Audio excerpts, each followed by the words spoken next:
l'ho conosciuto come un uomo eccezionale. Lui mi aveva portato,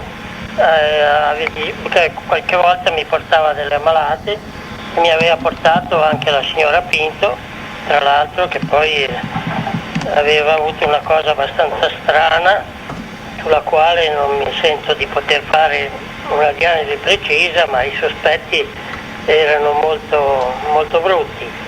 E poi non so dirle con precisione, si è risolta in modo molto strano. Questo è già un dato che mi ha lasciato un po' perplesso. Ma poi soprattutto c'è stato un periodo che io ero a Torino e non potevo muovermi perché avevo molti impegni ospedalieri e avevo la famiglia via, quindi alla sera ci trovavamo molto spesso, andavamo a casa di persone che lui frequentava e ho assistito a parecchi di questi esperimenti veramente da rimanere sconcertati. Ecco, non mi sono mai domandato, o perlomeno non mi sono mai dato una risposta a questi suoi esperimenti che erano veramente fuori dal normale. Io chiedevo spesso a lui a che cosa era dovuto questo suo potere, eccetera, ma lui è sempre stato molto vago, cioè mi diceva è una questione di volontà, di intelligenza, anche tu potresti fare così, potresti diventare così, ma insomma sempre molto sul vago nelle sue spiegazioni sulla natura di questi poteri. Certamente era un uomo eccezionale, ecco, io l'ho conosciuto in quel campo lì e soprattutto di un'onestà eccezionale, perché è un uomo che ha sempre rifiutato qualsiasi ricatto, lui non voleva sentire parlare di denari, insomma per me è stata un'amicizia veramente importante che mi ha lasciato un ricordo indelebile, ecco. Lui indubbiamente aveva una grande attrattiva verso la percezione delle malattie, diciamo.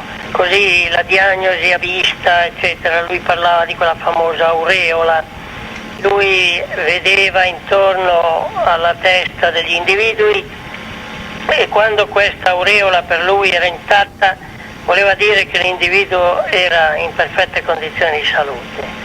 Quando questa aureola era sfrangiata, frastagliata, lui dubitava che ci fosse qualche cosa di patologico. Certamente lui era un grande osservatore e l'individuo che non era perfettamente sano lui lo bollava subito, ecco, perlomeno diceva lei deve andare a farsi visitare, lei deve fare degli esami, deve fare delle indagini, eccetera. A parte che ci vedevamo anche a casa mia, è venuto parecchie volte, ha fatto degli esperimenti a casa mia, poi siamo stati a casa di amici, a casa della signora Pinto ai tempi e allora in cui c'era un buon rapporto con la signora, io sono stato tante volte, alla sera andavamo dopo cena da lei, c'erano queste sedute, diciamo, poi a casa di altre persone, a casa della contessa Caratti, insomma di altri personaggi che lui conosceva, che erano anche mie conoscenze o miei clienti, eccetera. E io ho visto delle cose molto, molto strane. Io ho avuto una cosa che mi ha profondamente colpita. Una sera a casa mia, io avevo l'appartamento in Corso Galileo Ferraris al primo piano e lo studio al pian terreno che comunicava con una scaletta. E lui mi disse: tu devi prendere un libro tuo di medicina e mi dirai, cioè mi leggerai tre righe, una frase, una pagina che tu riterrai di tuo gradimento e io ti dirò che cosa c'è in queste righe.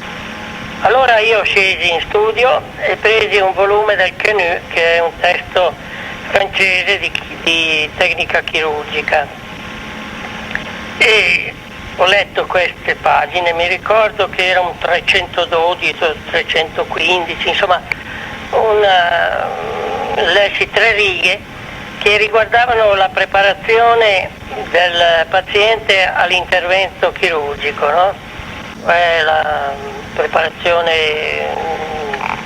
per fare l'anestesia, tutto quello che riguardava, insomma, in 3 righe era condensato un po' quello che era la preparazione preoperatoria. E poi ho portato questo libro di sopra, l'ho dato a lui e lui mi ha detto: tu hai letto la pagina 312 o 315, era vero. Poi mi ha detto quello che c'era scritto in queste 3-4 righe. Questo è storico, mia moglie ne ha perfetta conoscenza perché eravamo io, lei e altri signori, non so se c'era la signora Pinto o altre signore. Comunque questo per me è stata la cosa più evidente delle sue capacità, ecco. È stata una cosa che mi ha colpito in modo terribile, ecco.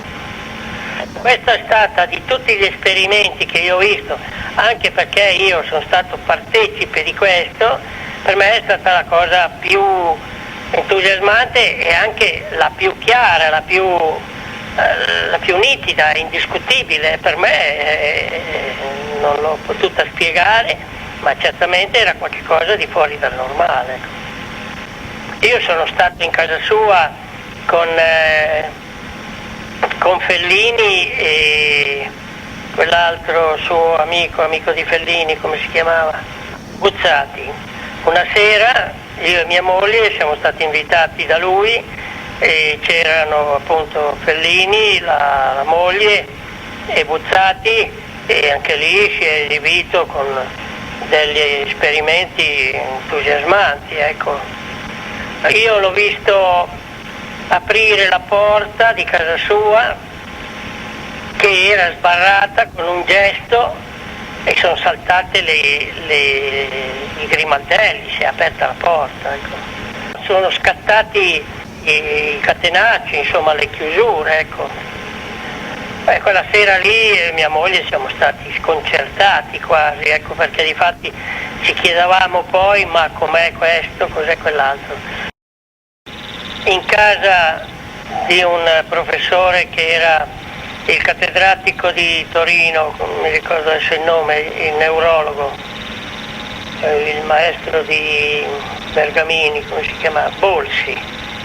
Bolsi era stato contattato da lui e Bolsi l'aveva osteggiato, comunque l'aveva un po', non dico ridicolizzato, ma non credeva, lo considerava così un po' un venditore di fumo. E allora pare che in casa di Bolsi lui sia andato una sera per dimostrargli la realtà delle cose, e pare che lui abbia fatto passare da un muro all'altro un mazzo di fiori, non so, questo mi era stato raccontato, però io non ero presente. Sta di fatto che Bolsi era rimasto sconcertato degli esperimenti che aveva fatto in casa sua. Questo me lo diceva Bergamini, che era l'aiuto di Bolsi, era mio amico, eravamo coetanei alla stessa università, quindi ci conoscevamo bene. Era un uomo molto imperativo, molto possessivo, però di una bontà infinita. Era un generoso, era un uomo che aiutava, si dedicava molto volentieri a aiutare persone che erano in difficoltà, e so che lui ha esercitato appunto con questi suoi poteri, con questo suo convincimento, col fascino che anche derivava dalla sua persona, tanti individui che erano in grosse difficoltà, anche di tipo neuropsichico, personaggi che avevano avuto dei grossi dispiaceri o che si rivolgevano a lui, trovavano in lui un grande aiuto, questo è innegabile.